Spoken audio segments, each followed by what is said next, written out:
de chez votre petite maison, là. Ah oui? Voilà, sur les Essarts. Ça fait 2 ans et demi maintenant que l'on est dans la région. D'accord, ouais. Voilà, on a immigré pour le travail, justement. Ah oui, parce que tu n'étais pas de la région du tout, tu n'es pas un Vendéen pur souche, toi? Absolument pas. Nous, on vient de la Bourgogne à la base. D'accord. Voilà, moi je travaillais dans une petite société qui était située dans l'Allier, donc c'était limitrophe avec notre département de la Nièvre. Voilà, j'avais une petite entreprise de 5 personnes dans laquelle justement on faisait de la robotique industrielle déjà. Ouais. Et avec mon ex-patron, on avait développé un système robotisé dédié au chargement de machines d'usinage. Voilà, on en parlait tout à l'heure. D'accord, ouais. Système dédié pour les petites entreprises d'une dizaine de salariés, vraiment petites PME. C'était quoi comme robot pour les petites machines? Pour machine, c'était quoi? C'était de la translation de matériel pour mettre sur les machines ou pas? Le but du système, c'était de charger, décharger des machines d'usinage. D'accord. Qui était un petit avec peu un convoyeur ou sans convoyeur? Absolument pas, juste avec un bras de robot. Ah d'accord, juste un bras. Alors pour ceux qui ne voient pas ce que c'est, je pense c'est une potence avec un bras articulé au-dessus. Ah, si on veut. Et puis c'est un truc avec des ventouses ou alors c'est complètement automatisé? Non, pas du tout. Donc un bras de robot, ceux qui ont vu la fameuse publicité pour le Picasso il y a de ça quelques années, où à la fin de la pub on voyait un robot qui signait Picasso sur la voiture. Voilà, c'est un bras industriel de ce style-là, que l'on programmait à un besoin précis. Ouais. Et puis le système qu'on avait défini, c'était le robot charge et décharge tout seul une machine d'usinage, donc sans intervention humaine, et que ce soit surtout très, très évolutif comme système et très très polyvalent. Voilà, dédié vraiment à une clientèle précise. C'était pour une forme de matériel bien précise ou alors on pouvait avoir toutes les formes de matériel? Toute forme de pièce. On pouvait partir d'une pièce cylindrique ou d'un cube, ou d'une pièce avec une forme un petit peu bizarre, comme des pièces de fonderie par exemple. Voilà, et puis charger une machine d'usinage qui va faire des trous dedans, faire des usinages, faire du copeau, enlever de la matière. Voilà, et ensuite le robot va chercher cette pièce usinée et puis va la déposer sur une table de déchargement, sur une palette, sur un chariot, sur différents systèmes. D'accord. Voilà. Bien. Et ça, attends, tu les fabriquais? Tout à fait, donc j'étais le concepteur. Le concepteur, déjà tu étais le concepteur de cette idée? Concepteur à la base du système avec mon ancien patron. D'accord, donc là tu as une base, une formation d'informaticien, d'électronicien peut-être aussi? Alors, si je parle vraiment de ma formation, oui. Ça monte un peu. Qu'est-ce que t'es vieux? Mais non, j'ai fait des formations effectivement basées sur l'automatisme, sur la mécanique aussi. D'accord. Sur tout ce qui est aussi électricité, pneumatique, hydraulique, enfin, tout ce qui touche le domaine de l'automatisme. Et puis la maintenance. Voilà, pour ça, toutes mes études ont été axées là-dessus. Et tu as fait quoi comme études alors? À quel endroit en France, du côté que tu habitais dans la Nièvre? Dans la Nièvre, tout à fait. Donc c'est des études d'électromécanicien? Non? J'ai commencé par des études en maintenance.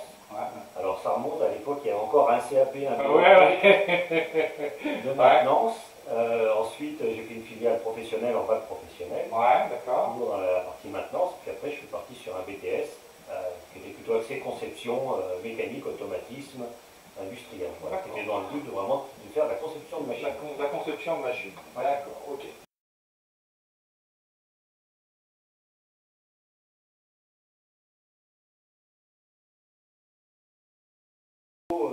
Je suis passionné par, je sais pas, j'ai été attiré par la batterie relativement jeune. D'accord. Voilà, donc j'ai commencé la batterie. Papa a acheté une batterie, t'a fait prendre des cours de... Avant qu'il m'achète une batterie, papa, j'ai récupéré les barils de lessive. Oui, d'accord. À l'époque, on avait des bons barils en carton, D'accord. La première batterie était conçue de cette manière-là. Tout à fait. C'est bien, pour moi, c'est sympa, c'est écolo. C'était écolo. Et il y avait de l'imagination finalement. Écoute, il fallait taper sur quelque chose. Déjà, ça avait envie de taper sur quelque chose. Un bouchon de casserole, et puis voilà, c'était parti comme ça. D'accord. Et puis après, effectivement, avec mes petites économies, je me suis payé ma première batterie, j'avais 13 ans, 13-14 ans. D'accord, ok. Première batterie. Alors, tu dis, donc, cette première batterie avec les choses récupérées, tu l'as gardée? Ah non, il y a des photos par contre. Il y a des photos? C'est vrai, j'aurais dû garder quand même. Il y a du dossier. À l'occasion, je vous les ferai partager. Ah bah, on les partagera, ouais. Enfin, ma première batterie, on essaiera de... Oh, puis non, on s'en moque de la publicité, si c'est des barrettes de publicité, on s'en moque. Je sais même pas s'il est marqué juste en C'est justement, il fait revivre en fait les marques. Alors, je vais être franc avec toi, j'aime bien un peu de la musique, j'aime bien entendre de la batterie, de la guitare, des trucs comme ça, mais je suis complètement ignare. Ça vous sert à quoi les 5 ou 6 tambours que vous avez sur une batterie? Ben, c'est comme une guitare qui a 6 cordes. Ouais. Voilà, sur une batterie, chaque élément a une sonorité différente. Ouais, d'accord. Et puis, donc, tu as certains batteurs qui jouent avec très peu d'éléments, parce qu'ils se sentent bien comme ça leur suffit. D'autres qui jouent avec beaucoup d'éléments pour reproduire aussi des descentes harmoniques, tout simplement. Alors, et toi, tu as combien d'éléments à ta batterie? Tu as le tambour principal, la caisse claire. Le principal qui s'appelle la caisse claire. J'ai retenu ça quand je faisais du solfège. Ouais, j'ai des bases encore un petit peu, elles sont lointaines, mais bon. C'est beaucoup plus loin que toi. C'est ça. Après, il y a la grosse caisse sur laquelle on joue au pied. Au pied, ouais. C'est ce qui fait à faire boum, boum, boum, boum. Ça fait boum, boum, boum, boum, boum, boum, ça dépend de la musique. Et puis, les tomes, j'ai 4 tomes de diamètres différents, qui donnent 4 sonorités différentes. Pourquoi tu les as appelés tous les 4 pareils tomes?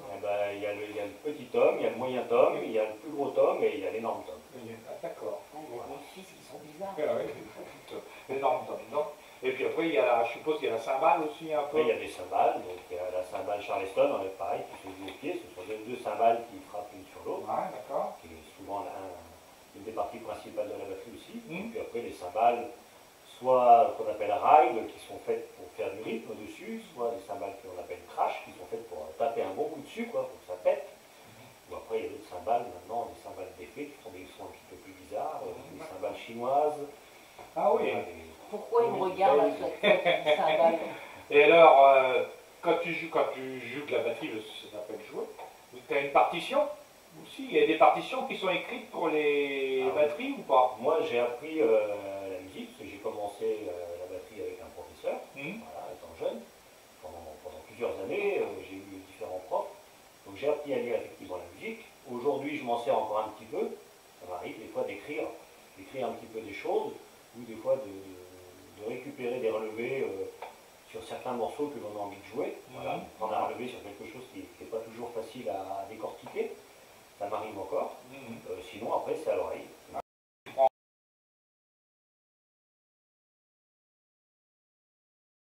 Donc, tu produis un son grave,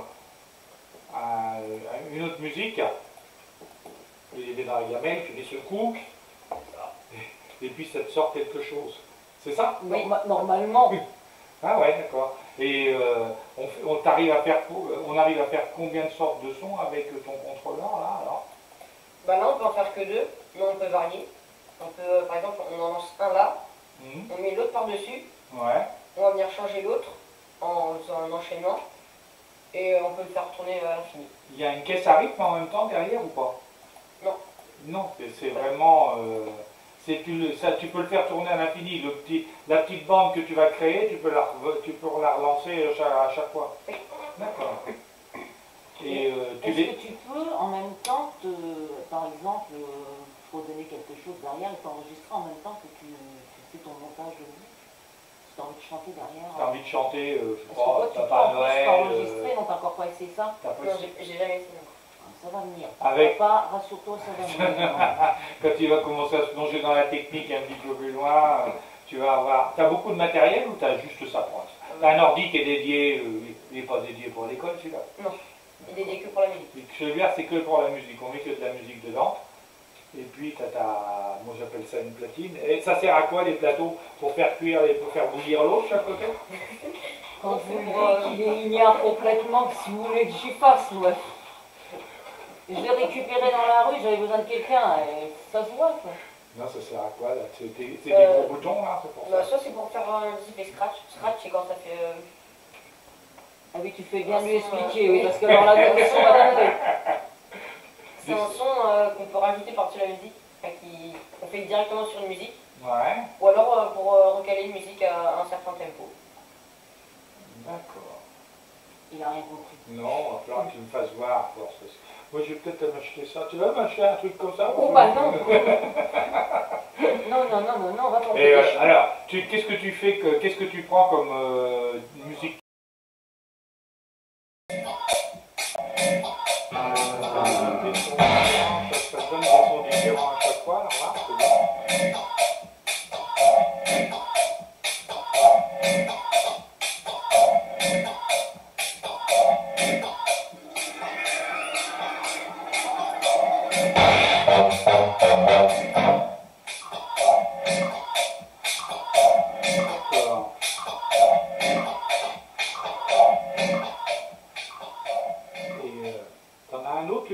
Un autre rythme comme ça? Non, t'as que ce rythme-là? J'en ai un deuxième. T'en as un deuxième?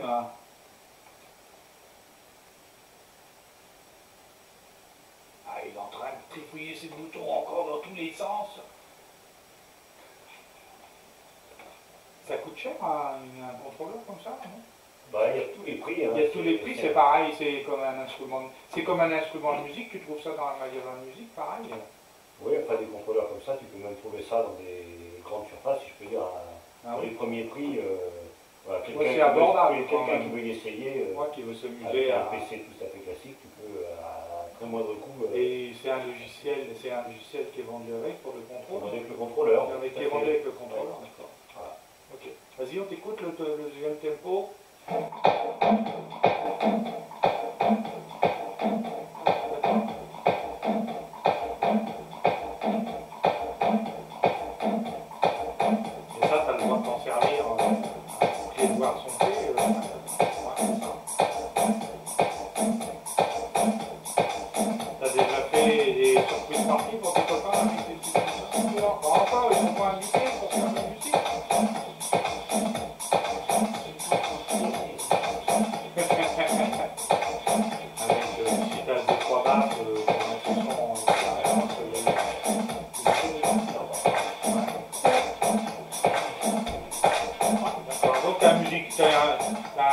C'est un tempo de fond, que tu intègres une musique dedans, puis après tu peux le faire venir, tu le modules suivant tes envies, tu le fais à droite, à gauche, avec de l'aigu, du grave, pardon, merci, j'étais en train de chercher un mot. Et puis, alors, et ça, tu veux pas l'enregistrer, c'est bien dommage, parce que des fois, c'est intéressant de savoir ce qu'on a fait pour le la musique, tout ça, tu t'en rappelles? C'était Nevers dans la Nièvre. Ah d'accord, ok. Et là, tu as joué avec tes instruments? Celle-là, je ne l'avais pas encore. Tu n'avais pas celle-ci, tu en avais une autre. Un autre contrôleur de la même... C'était pas un contrôleur, c'était des platines séparées. Des platines CD. Ah, des platines CD, d'accord. Donc tu peux ralentir le mouvement en mettant les doigts dessus, puis avec les ongles pour faire du bruit dessus. Oui. Ah, c'est ça? Ouais. D'accord. Et là, ça donne un peu de musique, c'est vrai que ça donne un peu de musique avec des effets un peu spéciaux. Et là, tu as joué combien de temps? Plusieurs morceaux? Plus d'une heure. Ah oui, plus d'une heure? Ah oui, quand même, c'est pas mal, c'est bien. Il y avait du monde qui t'écoutait? C'était... Alors, l'effet que ça a fait quand tu étais jeune, très jeune, qu'est-ce que ça t'a fait, en fait, quand tu as commencé à monter sur scène, impressionné? Après, j'étais un petit peu plus... à l'aise, un petit peu plus à l'aise par la suite. Et il y avait du monde du coup. Il y avait du monde, bah oui, évidemment. Hein. C'était situé vraiment, pour ceux qui connaissent Nevers, en pleine rue du Commerce, rue piétonne en plein Nevers. Ouais. Et on était dans un lieu de passage un peu obligé. Ouais. Et il y avait une foule très très dense, effectivement, et tout le monde était interpellé par ce petit bonhomme qui passait tout juste des plateaux. C'est sympa. Bah, c'est bien, c'est bien. Et là, l'expérience, ça t'a fait chaud au cœur?